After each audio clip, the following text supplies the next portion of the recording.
ጤናው በዝርዝር በአማራ ክልል ሰሜን ወሎ ዞን ግዳን ወረዳ ትናንት በደረሰ ጥቃት በህይወትና በአካል ላይ ጉዳት መድረሱን የግዳን ወረዳ አስተዳደር ምክር ቤት አስታወቀ። ምክር ቤቱ ባወጣው መግለጫ ትናንት ሰኔ 22 ቀን 2017 በአማራ ክልል በተጠራው ሰላማዊ ሰልፍ ላይ ለመሳተፍ በወጡ ሰልፈኞች ላይ በአካባቢው ላይ ታጣቂ ኃይል በተኮሰው ከባድ መሳሪያ ጉዳት ደርሷል ብሏል። ተጨማሪ አስተያየት የሰጡት የግዳን ወረዳ የመንግስት ኮሚኒኬሽን ጉዳዮች ጽህፈት ቤት ኃላፊ አቶ መንገሻየን በወረዳው ዋና ከተማ ለሰልፍ በወጡ የሙጃ ከተማ ነዋሪዎች ላይ በደረሰው ጥቃት 4 ሰዎች ህይወት አልፏል።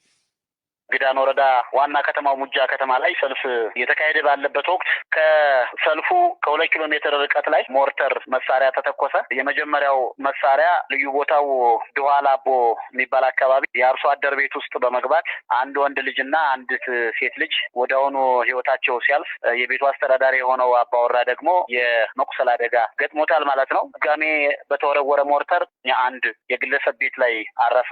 አንዲት ሴት ልጅ በዚሁ ጉዳት የመቁሰል ጉዳት ደርሶባታል። ለሶስተኛ ጊዜ ሞርተር ተወርሮ ነበር። እሱ ያረፈው የሙጃ ሁለገብ የእግር ኳስ ሜዳ አለ፣ እዛ ላይ ነው ያረፈው። እዛ ኳስ ሜዳ ላይ ይጫወቱ የነበሩ ህጻናቶች መካከላቸው ላይ በማረፉ 2 ሲሞቱ አንዱ ቆስሏል። አሁን ቁስለኛም በሪፈር ሆስፒታል ላይ ነው ያለው። ያው ከባድ ቁስለኛ ነው። የተገደሉት ሁሉም እድሜያቸው ከ14 ዓመት በታች የሆኑ መሆናቸውንም አቶ መንገሻ ተናግረዋል። በጥቅሉ በትናንትናው የደረሰው ጉዳት በመቁሰል ደረጃ 1 ሴትና 4 ወንዶች በድምሩ 5 ሰው ቆስሏል። በህይወት መጥፋት ደረጃ 3 ወንዶችና 1 ሴት በድምሩ 4 ሰው ህይወት ጠፍቷል ማለት ነው። የሞቱትን ሰዎች ስንመለከት ሴቷ የ9 ዓመት ልጅ ነች። 3 ወንዶች ደግሞ አንደኛው የ14 ዓመት ልጅ ነው፣ አንዱ የ12 ዓመት ልጅ ነው፣ አንዱም የ9 ዓመት ልጅ ነው። ሰራተኛ ላኪዎች ለዋስትና ማስከበሪያ እስከ $250,000 እንዲያስቀምጡ የሚያስገድደው አዋጅ ለህዝብ ተወካዮች ምክር ቤት ይቀርባል። ፈቃድ ተሰጥቷቸው ሰራተኛን በውጭ ሀገር ለስራ ለአሰሪ የማቅረብ አገልግሎት የሚሰጡ ኤጀንሲዎች መንግስት ያዘጋጀው ረቂቅ አዋጅ ከስራ ውጪ ሊያደርጋቸው እንደሚችል ተናገሩ። አዋጁ የውጭ ሀገር ስራ ስምሪት አዋጅ ኤጀንሲዎች ከ50,000 እስከ $250,000 ለመብት ክብርና ደህንነት ዋስትና ማስከበሪያ ማስያዝ እንደሚኖርባቸው ይደነግጋል። እሸት የበቀለ ተጨማሪ ዘገባ አለው። የኢትዮጵያ የውጭ ሀገር ስራ ስምሪት ረቂቅ አዋጅ ለተወካዮች ምክር ቤት ቀርቦ ይጸድቃል ተብሎ ይጠበቃል። አዋጁ ኢትዮጵያውያን ሰራተኞች ወደ ውጭ ሀገራት የሚልኩ ኤጀንሲዎች ለመብት ክብርና ደህንነት ዋስትና ማስከበሪያ እንዲያስይዙ የሚጠየቁት የገንዘብ መጠን ላይ ከፍተኛ ለውጥ አድርጓል። እስካሁን በነበረው አሰራር ድርጅቶቹ ማስያዝ የሚጠበቅባቸው $100,000 እንደነበር ስማቸው እንዳይገለጽ የጠየቁ የኤጀንሲ ባለቤት ተናግረዋል። በጥሬ ገንዘብ የከፈለ አቅም ያለው ሊኖር ይችላል። በጥሬ ገንዘብ ካልከፈለ ደግሞ $100,000 ተመጣጣኝ የሆነ ቤቱን ወይም ሌላ ንብረቱን ለባንክ አስይዞ ከባንኩ ማስተማመኛ ደብዳቤ ለስራ ክህሎት ሚኒስቴር ወስዶ ሰጥቷል ማለት ነው። ያ ማለት ባንኩ 100% ኃላፊነቱን ወስዷል ማለት ነው። ይህንን አድርገን ስራ እየሰራን ቆይተናል። የአዋጅ ረቂቁ ሰራተኛ ወደ ውጭ የሚልኩ ኤጀንሲዎችን በ5 ደረጃ ይመድባቸዋል። በዚህም መሰረት በደረጃ 1 ምድብ የሚካተቱት ከፍተኛው $250,000፣ በደረጃ 5 የሚደለደሉት ደግሞ ዝቅተኛውን $50,000 ለመብት ክብርና ደህንነት ዋስትና ማስከበሪያ ማስያዝ አለባቸው። ይህ ገንዘብ ለሰራተኛው መብት ክብርና ደህንነት ዋስትና ማስከበሪያ የሚውል እንደሆነ ተከተው ረቂቅ አዋጅ ላይ ሰፍሯል።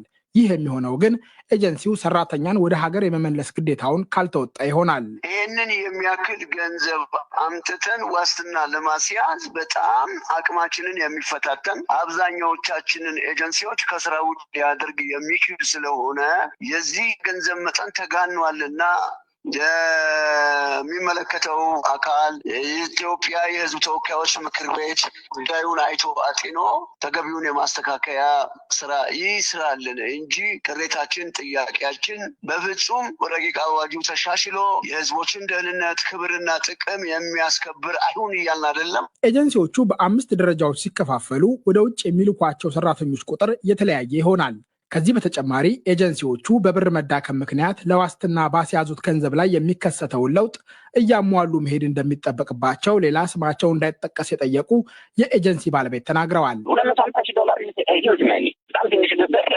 አድርገው አቅልለው እንደሚያዩት እንደሚወራም አይደለም። እነሱ የሚሉት በኮርፖሬት ሌቭል መሰራት አለበት ምናምን። ይሄ እኔ እንጃ ምናልባት ስራውን ካለመረዳት ይሁን አላውቅም። እኛ የራሳችን ውስጣችን ላይ የሚጠራጠረውም ጥርጣሬ ያለ ምናልባት የሆኑ ሰዎችን ገብቶ የሆኑ ሰዎችን ላይ የማስገባት ፍላጎት ይሁን ብቻ ግን ምንም ለስራው የሚያስፈልግ ገንዘብ አይደለም። ሰራተኛ የሚልኩ ኤጀንሲዎች ለዋስትና ከሚያስቀምጡት ገንዘብ በተጨማሪ በስራው የሚሰማሩበትን ፈቃድ ለማግኘት ከ5 ሚሊዮን እስከ 20 ሚሊዮን ብር ካፒታል ወይም አክሲዮን ወይም መዋጮ ያላቸው መሆን ይገባቸዋል።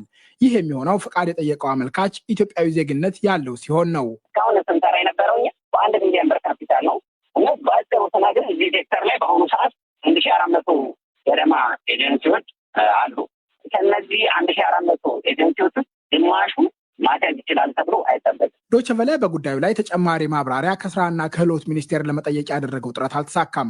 ባለፈው ሳምንት በረቂቅ አዋጁ ላይ በህዝብ ተወካዮች ምክር ቤት በተደረገ ውይይት የስራና ክህሎት ሚኒስቴር የህግ ክፍል ኃላፊ ሲቲና መንግስቱ ምላሽ ሰጥተዋል። አሁን ላይ ያለው አዋጅ 923 አንድ ኤጀንሲ ለዋስትና ማስያዝ ያለበት 100,000 የአሜሪካ ዶላር ነው። አሁን ላይ ደግሞ ያስቀመጥነው እኛ መነሻው እንደውም ቀንሰን ያለውን የገበያ ሁኔታ የገንዘብ የኢንፍሌሽን መጠንን ከግምት ባስገባ መልኩ አሁን ያሉ ኤጀንሲዎች ከገበያ እንዳይወጡ ኢቭን በማሰብ 50,000 ዶላር ነው። ኢትዮጵያውያንን ወደ ውጭ ሀገራት መላክ በጠቅላይ ሚኒስትር አብይ አህመድ መንግስት አንዱ የስራ ፈጠራ ስልት ሆኖ ተግባራዊ እየተደረገ ይገኛል። እሸቴ በቀለ። በአማራ ክልል ደቡብ ወሎ ዞን የወባ በሽታ ስርጭት ከጊዜ ወደ ጊዜ እየጨመረ ቢመጣም ስርጭቱን በክልሉ ጤና ቢሮ ትኩረት ስላልሰጠው አሁንም መሻሻል አልታየበትም ተብሏል። 26,000 ሰዎች የወባ ህሙማን የተገኘበት የደቡብ ወሎ ዞን የክልሉ የህብረተሰብ ጤና ተቋም ዝቅተኛ የወባ ስርጭት ያለው በመሆኑ የመከላከያ ግብዓቶችን አላገኘም ይላል። በአማራ ክልል የወባ መከላከያ ኬሚካል ርጭት ሊካሄድባቸው ከሚገቡ 40 ወረዳዎች ውስጥ መድረስ የተቻለው 16ቱን ብቻ ነው